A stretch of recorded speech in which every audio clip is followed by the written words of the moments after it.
Hey gang, look what I've got. This is the Slysz Trilogy, the current Slysz Trilogy anyway. These are always subject to change, as with everything from Spyderco. The Bowie, the one at the bottom, is out. The Techno at the top, well, apparently there's a Techno 2 coming out. The SpydieChef in the middle, probably pretty safe for now. I thought I'd just bring these three together to have a video so you can see them all on the same page, really. Not going to be too exhaustive with reviewing. I'll of course talk about which ones I like and what I think is different about them. I'll go knife by knife and sort of show you what each one's got, and I don't know why it might be worth having all of these, but probably not because they're just like going to be $1,000 or something to get them all in the one spot, really. The Slysz Bowie is probably like the fancy one. It's built like a really hard-working EDC knife, but it's $300 US. So that generally does, unless you're quite an aficionado, it's quite steep to take that and actually use it as a working knife. So going to be in that sort of high-end everyday carry for using on things. It's got the nice touches like the crown spine and the rounded titanium handles you can see there. All three of these are titanium frame locks, and all three of them are very smooth and very, very well put together. All three also rocking the Spyderco reversible wire clip. The SpydieChef, is probably the best for, I would suggest, actual everyday carry and actual work as well, to be honest. This is the only one out of the three of them that doesn't have CTS XHP steel, and it also doesn't have anything too special going on with the handles. As you can see, they're quite flat and quite thin, especially compared to the rounded Slysz Bowie handles. Swish Bowie. The blade there is made of LC200N. It's a really, really stain resistant, you could almost say stain proof steel. I've really tested it to the nth. It's got a pretty rough finish. It comes with a pretty like factory machine style finish, and then mine is just roughly finished because this is probably the knife, or it's easily the knife that's had the most use out of all three. And spoilers, it's actually my favourite one out of all three as well. Just has that balance of price and practicality. It's actually the cheapest out of the three, and in my opinion, the most useful.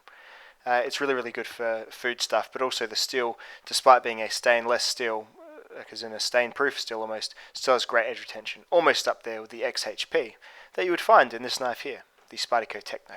So same core ingredients as a Slysz Bowie, but really shrunk down. This is definitely like the arty one, I guess, the fashion one, like the one that's probably the least practical, well, definitely the least practical out of all of them, and still the second most expensive. So you'll pay about, well, it's $315 in Australia for this one. Our dollars are worth about 75% of what a US dollar is, so I'm guessing it's probably about $200, $220 in the US maybe.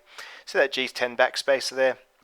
Still got the flat titanium handles, but you can see the overall look of it, like the stubbiness, the thickness, which you'll see when I turn the knife over a bit, and just the general sort of peculiarity of the knife.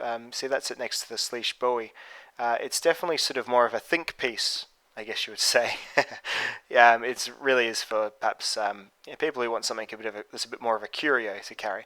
It'll still cut, but it won't cut anywhere near as well as the Bowie or the SpydieChef. It is just a really thick blade. It's quite thick behind the edge. It reminds me of a really high-end CRKT pillar, or that is the CRKT pillar might remind me of a really low-end version of the Techno.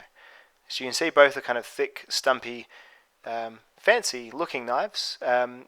They both look really, I think they're both really nice designs in terms of being interesting to look at, non-threatening. They're both kind of like snub-nosed and stumpy.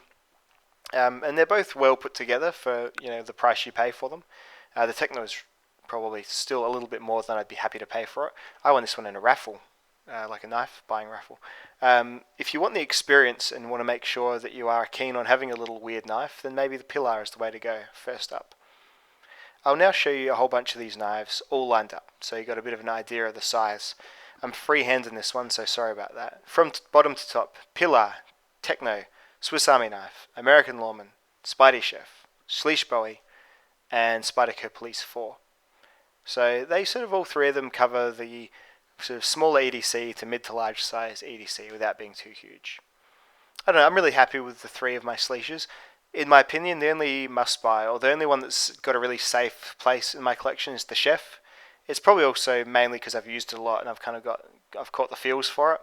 The other two are great knives, and all three of them really well designed and put together. But the Chef's probably the best balance in terms of how much you pay and being happy to use it.